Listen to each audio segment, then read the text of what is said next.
간 교민이 한 분 있었습니다. 한국에서 생활하는 내내 기르던 개나리를 계속해서 기르고 싶어서 작은 묘목 하나를 가지고 떠났죠. 그래서 이제 호주에서 새로운 집 마당에 개나리를 심고 1년이 지났습니다. 땅이 좋았는지 가지도 쭉쭉 뻗어나고 잎도 무성했습니다. 그런데 아무리 기다려도 꽃이 피지를 않습니다. 처음 1년은 어쩌다가 그런가 보다 하고 넘어가게 되었는데 2년이 지나도 잎만 무성할 뿐 꽃이 피지를 않습니다. 그래서 이상하게 여겨서 이분이 공부를 좀 해보니까 춘화 현상 때문이라는 거죠. 그러니까 튤립과 진달래 그리고 개나리 같은 몇몇 그런 식물들은 추운 겨울을 지나지 않으면 꽃을 피지 않는다는 거죠. 생육 현상이 일어나지 않아서 꽃을 볼 수 없다는 것입니다. 그래서 아무리 땅이 좋고 햇빛이 잘 들고 그리고 꽃이 피기 좋은 환경이라 해도 잎만 무성할 뿐 꽃이 피지를 않는 거죠. 개나리에게는 양지 바른 땅과 반드시 필요한 것이 혹독한 추위였습니다. 우리 인생에도 춘화 현상이 필요하도록 하나님이 그렇게 인도하시는 것은 아닐까? 예를 들면 여러분, 건강한 사람이 누구입니까? 인생에서 고난과 시험을 건강하게 잘 해결해 가는 사람들이 아닐까? 행복한 가정이 무엇입니까? 가정에 찾아온 고난과 어려움을 온 가족이 함께 기도하면서 건강하게 잘 해결할 줄 아는 가정이 아닐까? 여러분, 건강한 나라가 어떤 나라입니까? 나라의 위기 상황 그리고 어려움의 상황을 온 국민이 한 마음 한 뜻이 되어서 그 어려움을 잘 지혜롭게 극복해 나가는 나라, 그런 나라가 아닐까? 오늘 본문을 보면서 이런 생각이 듭니다. 예수님께서 이제 사역을 막 시작을 하셨습니다. 제일 먼저 세례요한에게 요단강에서 세례를 받죠. 그리고 이제 세례를 받는 그 순간 함께 세례받았던 모든 사람들이 놀랄 정도로 성령의 임재가 확인되었죠. 비둘기 같은 성령의 그 모양을 한 임재가 예수님에게 내려오는 것을 확인했습니다. 그리고 하늘에서 음성이 들려왔습니다. 너는 내 사랑하는 아들이라. 내가 너를 기뻐하노라. 하나님의 음성이었죠. 정말 신비로웠습니다. 놀라운 일이었죠. 이런 일이 세례 요한에게서 세례를 받는 순간 펼쳐진 것입니다. 그러면 여러분, 이런 은혜 받는 시간, 이런 신비적인 시간, 이런 것들이 이제 예수님의 사역의 초기에 펼쳐졌다면, 그리고 이런 은혜를 체험했다면 이제 그 다음 예수님의 삶은 어떤 상황이 전개되면 좋을까요? 예수님이 가는 곳마다 엄청난 일들이 일어나는 거죠. 예수님의 발걸음이 닿는 곳마다 기적이 일어나는 겁니다. 그래야 뭔가 좀 이 앞뒤가 맞는 것이 아닐까? 이런 생각을 해볼 수 있잖아요. 그런데 어떤 일들이 펼쳐집니까? 그래서 성령님이 예수님을 광야로 인도하십니다. 그리고 광야로 인도한 성령님은 그곳에서 예수님이 40일 동안 밤낮을 가리지 않고 머물게 하시더니 추위와 더위 속에서 또 배고픔 속에서 여러분 견디게 하시는 거죠. 춘화 현상, 고난이 준비되어 있었던 것이죠. 그것뿐만이 아닙니다. 40일이 거의 끝난 시점에는 마귀의 시험도 받습니다. 여러분, 30여 년을 준비하고 드디어 시작한 사역의 연장인데, 아니 시작부터 이런 고난, 이런 시험이 찾아오다니. 여러분, 이 말씀을 쉽게 이해할 수 있겠습니까? 공생애를 시작하기 전, 사역을 시작하기 전 아버지 어머니의 가정에서 목수일을 하면서 견디었던 30년의 그 세월 가운데 만약에 여러분 이런 시험, 이런 고난이 있었다면 조금은 이해가 될 만하잖아요. 그런데 그 모든 고난의 모든 사역의 준비 기간을 마치고 그리고 이제 막 사역을 시작했는데, 아니 어떻게 이런 고난이 찾아온단 말입니까? 아니, 어떻게 이런 시험이 찾아오지?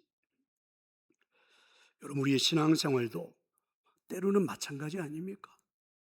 정말 내 믿음이 어렵게 한자 이렇게 좀 높이 신앙이 성장했어요. 그럼 여러분, 하늘의 축복도 좀 한자 정도 높아지면 얼마나 좋겠습니까? 근데 그 순간에 느닷없이 어려움이 찾아와요.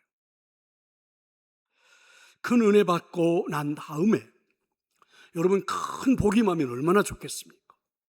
그런데 느닷없이 오히려 큰 시험거리가 찾아온단 말이죠. 추나 현상이 수시로 우리 인생에는 찾아오죠. 시험도 계속해서 찾아옵니다. 살아보니까 이상하게 고난도 시험도 멈추지를 않아요. 그게 우리들의 인생 아닙니까? 그런데 하나는 분명한 것 같습니다. 하나님의 자녀가 되어 교회를 다니기 시작할 때, 그리고 예수님을 구주로 영접하여 성령의 인도를 받으며 살기 시작할 때, 고난과 시험이 절대로 면제되지 않는다는 것이죠. 오히려 그 시험 그리고 그 고난을 통과함으로써 내가 하나님의 자녀라는 것을 더 정확하게, 더 확실하게 증명할 수 있게 된다는 거죠. 혹독한 겨울을 지나고 화려한 꽃을 피우는 개나리처럼 우리의 인생도 우리의 신앙생활도 그러다란 말입니다. 예수님이 시험을 받을 수 있는 장면이 이제 오늘 본문인데, 오늘 본문에서 우리가 눈여겨볼 것, 특별히 눈에 들어오는 부분들이 있는데 이런 거죠. 시험은 장소를 가리지 않습니다. 그러니까 시험은 항상 우리 곁에 머물러 있죠. 우리 생각에는 이 시험 같은 건 좀 멀리 떨어져 있었으면 좋겠는데 그렇지가 않아요. 가까이 있어도 너무 가까이에 있어요. 내가 생활하는 장소에는, 내가 생활하는 환경에는 좀 시험이 없었으면 좋겠는데, 고난이 좀 없었으면 좋겠는데 떠나지를 않아요. 왜 이렇게 가까이 밀접해서 늘 나를 힘들게 하는지, 유혹을 하는지. 그렇죠? 그렇습니다. 오늘 우리가 본문 2절에 보니까 먹을 것이 없을 때 마귀가 시험을 하죠. 장소가 나오는데 어디냐면 광야라고 그럽니다. 광야.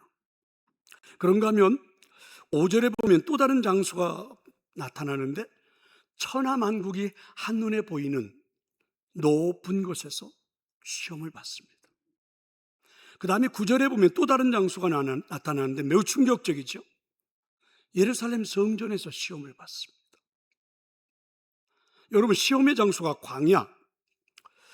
어떤 광야입니까? 극심한 고통을 이기는 곳이죠. 그러니까 40일 동안 이 광야에서 추위를 견디고 더위를 견디고 배고픔을 견디고, 그리고 이제는 이겨내는 순간, 정말 이제 생사를 왔다 갔다 하는 그 순간, 이 광야 40일 모든 걸 마치고 이제는 승리를 했겠다, 외쳐도 좋겠다, 이렇게 생각하는 그 순간에 뭐가 찾아왔어요? 시험이 찾아왔습니다. 아니, 우리가 살아가는 인생 정말 숱한 고비를 넘어서 여기까지 왔는데, 그 말도 편할 수 없는 일들을 참 많이 겪으면서 그래도 견뎌서 여기까지 왔는데, 이제는 정말 승리했겠다 하고 막 외치려고 하는 순간 이제는 시험이 들어요.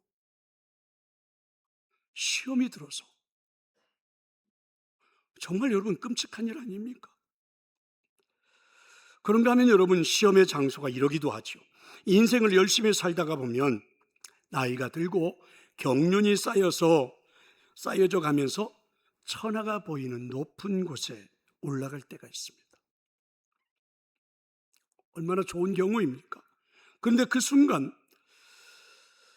마귀에게 절 한 번만 꾸벅하면 더 높은 자리, 더 높은 영광, 더 높은 권세가 쥐어질 것만 같아요. 그냥 눈 한번 질끈 감아보면 더 큰 세상의 영광도, 더 큰 세상의 권위도 내 것이 될 것 같아요.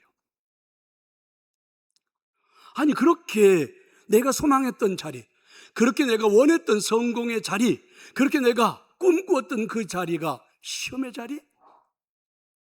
그런 자리가 여러분 시험의 자리라니 놀랄 수밖에 없죠. 그런가 하면 오늘 본문에서 시험의 장수가 정말 특이하게 나타나게 되는 것도 있습니다. 여러분, 시험은 광야에서만 오는 것이 아닙니다. 세상 한복판 일터에서만 오는 것도 아니고 성전 꼭대기에서도 시험이 오는구나. 놀라웠습니다. 무슨 말씀이에요? 여러분, 이렇게 예배 드리다가도 시험이 와요. 여러분, 교회를 섬기고 봉사를 하다가도 시험이 와요. 그 좋은 찬양을 부르면서도 시험이 와요. 이거 어떻게 여러분 하나님을 만나는 이 성전에서 우리가 시험을 당한단 말입니까? 그렇습니다. 시험은 어느 곳에나 올 수 있다는 것이죠. 어떤 장소에서도 시험을 받을 수 있습니다. 내 삶의 주변은 다 시험의 장소죠. 내가 살아가는 인생 어느 곳 하나 자유로운 곳이 없어요. 다 시험의 장소입니다. 왜 그럴까? 여러분, 왜 그럴까요? 왜 그럴까요? 시험에 한번 걸려주면 마귀가 주는 것들이 참 많은 것처럼 보이기 때문에 그렇죠. 여러분, 내 인생에서 돌이 변해서 떡이 된다는 걸 물리칠 수 있단 말입니까? 가능해요. 여러분, 비정상적인 수입이 올 때의 그 쾌감, 여러분 그 기쁨을 물리칠 수 있어요? 여러분, 불로소득을 얻을 때의 그 쾌감을 물리칠 수 있단 말입니까? 여러분, 저도 이 복지관을 지날 때마다 늘 시험을 받습니다. 거기에 1등이 올해도 됐어요. 복권방이 그 옆에 있는데 차들이 즐비하게, 어떤 때는 교통경찰들이 와서 막 통제를 하고 그래요. 지날 때마다 한번 내려서 사볼까? 한 방에 역전하는 거야. 한번 내려볼까? 막 이런 유혹들이, 이런 시험들이. 여러분, 마귀에게 한번 시험 걸려주면 평생을 먹고 살 만한 돈이 손에 들어온다. 가지껏 시험 한번 당해주지. 이럴 수 있지 않습니까? 이게 이제 우리들의 모습이라는 거죠. 여러분, 인기는 어떻습니까? 하늘을 찌르죠. 꼭대기에서 뛰어내리는데 다치지 않아요. 와우! 인생을 살다가 저 정도는 돼야지. 세상 사람들이 부러워합니다. 여러분, 성공하면, 그리고 여러분이 출세하면 권위도 따라오고 영광도 따라와요. 이걸 어떻게, 이때 찾아오는 이 쾌감을 어떻게 포기한단 말입니까? 오늘 6절에 보면 퍽 재미있는 말이 나오죠. 이렇게 말씀하고 있죠. 이 모든 권위와 그 영광을 내가 네게 주리라. 사탄의 말이에요. 이것은 내게 넘겨준 것이므로 내가 원하는 자에게 주노라. 사탄이 이렇게 이제 유혹하는 장면이에요. 하나님께서 우리를 만드셔서 에덴 동산에서 살게 하실 때 우리에게는 하늘의 권세도 하늘의 능력도 주어졌습니다. 하지만 사탄의 유혹에 우리가 넘어가서 하나님의 말씀에 불순종하는 순간 우리에게는 그 하늘의 권세도 하늘의 능력도 잃어버렸죠. 근데 흔적은 남아있잖아요. 아직도 우리에게는 능력이, 권세가 대단한 것처럼 우리에게는 남아있어요. 그러니까 여러분, 마귀가 와서 자꾸 우리에게 한두 마디만 하면 마치 그 권세가, 마치 그 능력이 내 것인 것처럼 수없이 유혹에 넘어간다는 거죠. 그래서 결국은 내가 살아가는 내 삶의 주변은 온통 다 시험의 장소, 시험거리. 오늘 성경은 이렇게 우리에게 말씀해 주는 겁니다. 근데 여기다가 우리 믿음의 사람들은 한 가지 더 생각을 해봐야 되는 것이 있죠. 오늘 우리가 읽었던 본문 3절과 9절에 반복되어서 나오는 말씀이 있습니다. 네가 만일 하나님의 아들이거든, 네가 만일 하나님의 아들이라면 여러분, 이 말 한마디 속에는 마귀가 우리를 시험하는 목적이 충분히 담겨 있죠. 네가 하나님의 아들이라고 한다면, 네가 정말 하나님의 아들이라고 한다면 만사가 잘 돼야지, 만사가 형통해야지, 편안해야지, 하나님이 너와 함께 한다는 구체적인 증거가 나타나야지. 왜 시험이 오고 왜 고난이 와? 왜 아픔이 오지? 왜 고난을 당해? 이런 말씀이죠. 너는 하나님의 사람이 아닌가? 그만큼 믿었는데, 그만큼 충성했는데 왜 십자가가 너한테 찾아오는 거니? 십자가 지지 않고 출세하고 성공할 수 있는 길이 얼마든지 있단 말이야. 근사한 말 아닙니까?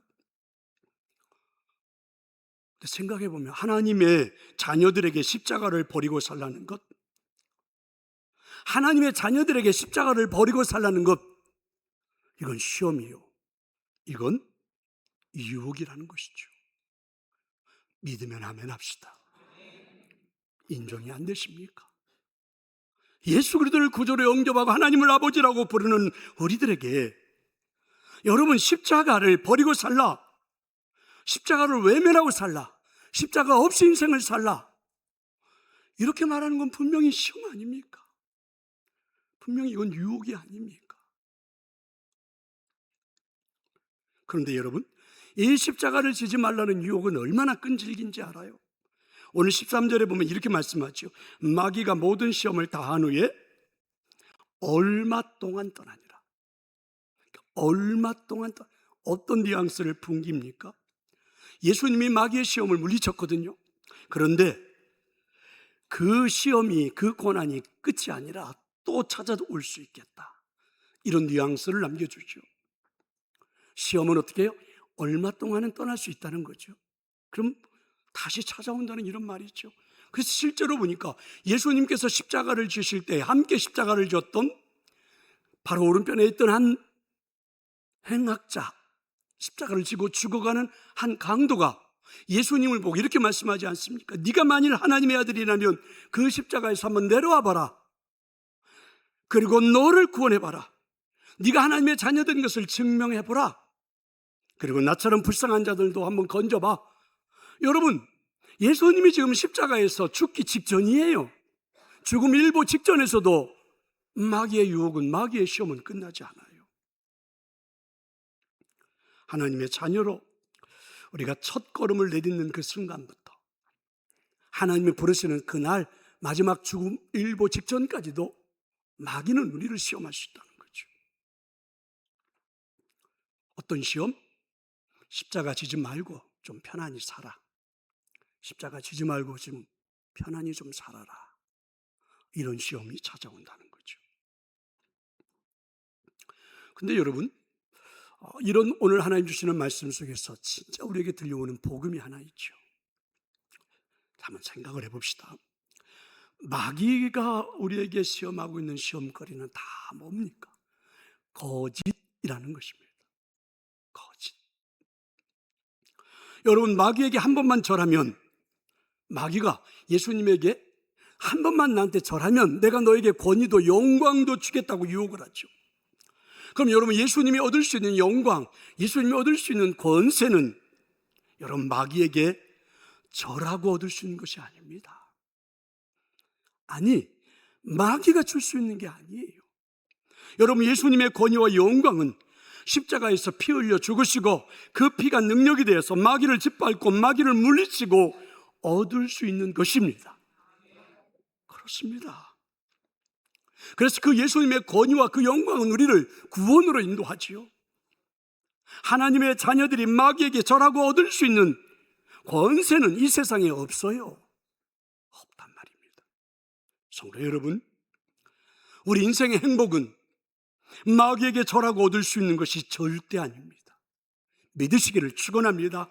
십자가의 보혈 없이는 구원은 없어요. 십자가의 보혈 없이 우리 인생의 행복은 없습니다. 혹독한 겨울을 나지 않으면 아무리 잎사귀가 화려해도 꽃은 없습니다. 내 삶이 세상 모든 사람들이 부러워하는 스펙을 다 소유했다 할지라도 예수 그리스도의 십자가가 없다면 행복은 없는 거예요. 행복은 스펙이 아닙니다. 성공이 주는 것도 아니에요. 출세가 주는 것도 아닙니다. 권력이 주는 것도 아니에요. 마귀는 절대로 우리에게 행복을 줄 수 없습니다. 십자가의 은혜 아니면 없다는 것입니다. 문제는 이런 마귀의 유혹을 우리가 어떻게 물리친단 말입니까? 삶의 주변에 수없이 펼쳐지는 이런 유혹을 우리가 어떻게 이겨낸단 말입니까? 마귀를 물리칠 수 있는 유일한 것은 십자가의 영성인 줄로 믿습니다. 십자가의 영성인 줄로 믿습니다. 그러면 십자가의 영성이 뭡니까? 여러분, 마귀를 유일하게 물리치신 분은 예수님이십니다. 그렇죠? 그리고 예수님이 마귀의 유혹을 물리치고, 그리고 그분은 십자가에서 보혈을 흘려주심으로 마귀의 허리를 꺾어버리셨다. 신학자들은 이렇게 표현을 해요. 그래서 마귀가 대단한 것 같지만 이미 예수님이 마리의 허리를 꺾어버렸으니까 우리도 상대할 수 있다. 우리도 대적할 수 있다. 아멘. 하나님은 그 구원주, 그래서 그 메시아, 그 예수 그리스도의 이름으로 마귀를 대적해보라고, 마귀와 한번 대적해보라고, 예수님의 이름을 사용해보라고 하나님 우리에게 말씀하십니다. 그래서 그 예수님의 이름을 가지고 마귀와 대적하는 걸 여러분 십자가 영성이라고 하는 거죠. 사도행전 16장 18절에 보니까 바울이 심히 괴로워하여 돌이켜, 잘 보세요, 그 귀신에게 이르되 예수 그리스도의 이름으로 내가 네게 명하노니 그에게서 나오라 하니 귀신이 즉시 나오니라. 그렇습니다. 마귀는 어떻게 대하는 것입니까? 나사렛 예수님의 이름으로 명하노니 악한 사탄아 떠날지어다. 이렇게 명령하는 거예요. 이렇게 명령하는 것입니다. 친하게 지내는 게 아니고, 넘어가는 게 아니고, 가까이 하는 게 아니고, 여러분, 사단은, 마귀는 우리가 예수 그리스도의 이름으로 명하노니 떠나갈지어다 이렇게 외치는 거란 말이죠. 이렇게 예수님의 이름을 사용할 줄 아는 것이 뭐라고요? 십자가의 영성입니다. 예수님의 이름으로 마귀를 보고 사탄을 보고 호통을 칠 줄 아는 것, 이 십자가의 영성, 성령님 우리 모두에게 다 소유하게 하셨는데 여러분 얼마나 사용하면서 살아가고 계십니까? 어떻게 사용하면서 살아가고 계십니까? 어떻게 마귀의 시험을 이기고 십자가의 영성을 가지고 살아갈 수 있을까? 그래서 8월의 주제가 쉼과 영성이거든요. 그래서 지난주에 이제 쉼에 대한 말씀을 드렸고, 오늘은 이제 영성에 대한 말씀을 드린 것입니다. 어떻게 십자가의 영성을 가지고 순간순간 구체적으로 마귀의 시험을 이기고 살아갈 수 있을까? 달콤한 떡 우선주의를 이겨내야만 하겠죠. 사람이 떡으로만 사는 게 아니다. 이 말씀은 하나님의 자녀들에게는, 적어도 저와 여러분에게는 떡보다도 중요한 게, 떡보다도 우선순위에 있는 게 있다, 이렇게 고백하는 거죠. 떡보다도 더 중요한 게 우리들의 인생의 삶에 있다. 떡보다도 더 우선순위가 있는 것이 있다라는 것이죠. 여러분, 떡은 생명을 지탱하는 데 꼭 필요한 거죠. 누구도 부인할 수 없습니다. 어쩌면 먹고 살기 위해서 이렇게 우리가 열심히 사는지도 몰라요. 하지만 떡이 내 영혼의 우선순위가 될 수는 없어요. 떡이 내 삶의 1번이 될 수는 없다는 말이죠. 하지만 떡이 자꾸만 내 인생에 제일 중요한 것처럼 우리를 갈등하게는 하죠. 그래서 여러분, 우리가 매 주일마다 아니에요, 우리는 떡보다 더 중요한 게 있어요, 떡 우선순위, 떡이 아닌 그거보다 더 중요한 것이 있어요 라고 우리들이 신앙으로 고백하고 신앙으로 살아가는 게 주일을 지키는 거죠. 이렇게 주일에 예배하는 거죠. 믿으시기를 축원합니다. 여러분, 떡이 필요한 것은 사실이지만 내 인생의 우선순위에서 1번이 될 수는 없다. 그래서 우리는 하나님의 은혜가 하나님의 역사가 이렇게 해서 주일 예배하고 하나님을 만나고 예배하는 줄로 믿습니다. 이게 바로 십자가 영성이라는 것이죠. 여러분, 십자가 영성을 가지고 살아가는 게 뭡니까? 여러분, 진리를 이용하면 안 되죠. 하나님을 이용하면 안 돼요. 신앙을 도구화해버리면 안 된다는 말씀이지요. 주 너의 하나님을 시험하지 말라. 무슨 말씀입니까? 하나님의 말씀은, 성경은, 진리는 내 삶의 가치관이 되어야지 그 말씀을 가지고 얘가 이용해서 인생을 살아가는 건 아니란 말이에요. 그저 하나님의 말씀이 내 인생의 가치관이 될 때에 그게 여러분 십자가 영성이죠. 그런 말씀입니다. 여러분, 십자가는 뭡니까? 지는 거예요. 십자가는 옆에 사람에게 자꾸 양보하는 게 아니에요. 십자가는 내가 지는 것입니다. 당당히 손해볼 줄도 아는 삶, 당당히 헌신할 줄도 아는 삶, 이게 여러분 진리 아닙니까? 이 하나님의 말씀, 이 가치관으로 내 생각을, 내 마음을 사로잡는 것, 이용하는 게 아니라 당신은 왜 그따위로 십자가를 지지 않아? 라고 누군가를 정죄하는 것이 아니라 당당히 내가 십자가를 질 줄 아는 진리가 내 인생의 가치관이 되는, 그게 바로 십자가의 영성입니다. 저는 여러분에게 넘쳐날 줄로 믿습니다. 사람을 사랑해야지 이용하면 안 되죠. 맞죠? 교회를 섬겨야지 여러분 교회를 이용하면 안 되죠. 신앙과 말씀 그리고 경건을 이익의 도구로 사용해서는 안 되겠죠. 십자가의 영성으로 살아간다는 것은 마귀와 타협하는 게 아닙니다. 거짓과 타협하는 것도 아니에요. 나의 처세술을 자랑하는 게 아닙니다. 꼭 믿으시기를 축원합니다. 성도 여러분, 이런 십자가의 영성으로, 오늘 예수님이 이겼던 이 영성으로 여러분 인생을 멋지게 한번 살아보고 싶지 않으십니까? 오늘 이 본문과 동일한 내용이 마태복음 4장에도 기록이 되는데, 그 마태복음 4장 11절에 보면 기가 막힌 말씀이 있죠. 이런 말씀입니다. 이에 마귀는 예수를 떠나고 천사들이 수종을 들었다. 놀라운 말씀이죠. 시험을 이겼더니 마귀가 떠나버리고 천사가 수종을 들더라. 저희 여러분도, 여러분의 인생도 십자가 영생으로 살아갈 때에 이런 은혜가 나타날 줄로 믿습니다. 천사가 수종드는 인생, 천사가 우리와 함께하는 인생, 천사가 우리를 이끌어주는 인생, 여러분의 인생인 줄로 믿습니다. 이제 말씀을 마치려고 합니다. 세계 최초로 우표를 발명한 교육자이자 명설교가였던 롤런드 힐 목사님이 계십니다. 이번에 어느 날 길거리에서 이상한 광경을 하나 목격했습니다. 한 무리의 돼지떼들이 마치 양떼들처럼 앞에 누군가를 따라서 쭉 따라가는 겁니다. 질서정연하게. 가만히 그 돼지떼들이 한 사람의 이끌림을 따라 도착한 곳에 가보니까 거기는 도축장이었습니다. 돼지들을 다 잡아버리는, 죽여버리는 그런 장소였지요. 아니, 그런데 이 미련한 돼지들이 저렇게 말을 잘 듣는단 말인가? 저렇게 한 사람을 따라서 질서정연하게 도축장까지 죽기 위해서 간단 말인가? 그래서 이분이 그 돼지떼들을 이끌었던 분에게 그 한 남성이 물었죠. 비결이 뭐냐고. 어떻게 이 많은 돼지를 도축장으로 끌어올 수 있었습니까? 물었더니 이 사람이 대답이 아주 쉬웠습니다. 그거요? 별거 아니에요. 이 돼지떼들에게 이들이 좋아하는 콩을 계속해서 앞에다가 던져주면 그냥 졸졸졸졸 잘 따라옵니다. 별거 아니에요.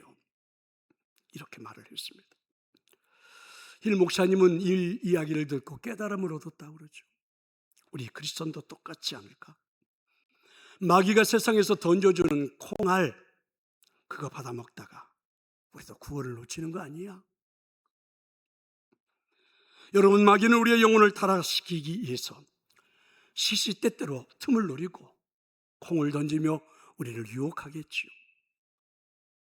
성도 여러분, 마귀가 비웃는 하나님의 자녀로 사시겠습니까? 아니면 천사가 수종드는 하나님의 자녀로 사시겠습니까? 여러분, 뭘 선택하고 싶으세요? 주님 앞에 설 때에 천사가 우리를 수종될 수 있는 인생이라니, 멋진 인생 아닙니까? 만약에 우리가 천사가 수종되는 이런 인생을 산다면 내 스스로에게도 내가 살아온 인생이 자랑스럽지 않을까? 천사가 수종되는 인생을 산다면, 그죠? 나의 삶이 누군가 주변에 있는 사람들에게도 선한 영향력을 끼칠 수 있지 않을까? 여러분, 그게 바로 십자가의 영성으로 살아가는 그런 인생입니다. 그죠? 십자가의 영성으로 하나님이 우리 보고 사용하라고 했으니까, 외쳐보라고 했으니까, 정말 그 십자가의 영성으로 여러분의 삶에서 천사가 수송되는 멋진 인생 한번 살아보기를 간절히 축원합니다. 이제 우리 함께 찬양하도록 하겠습니다.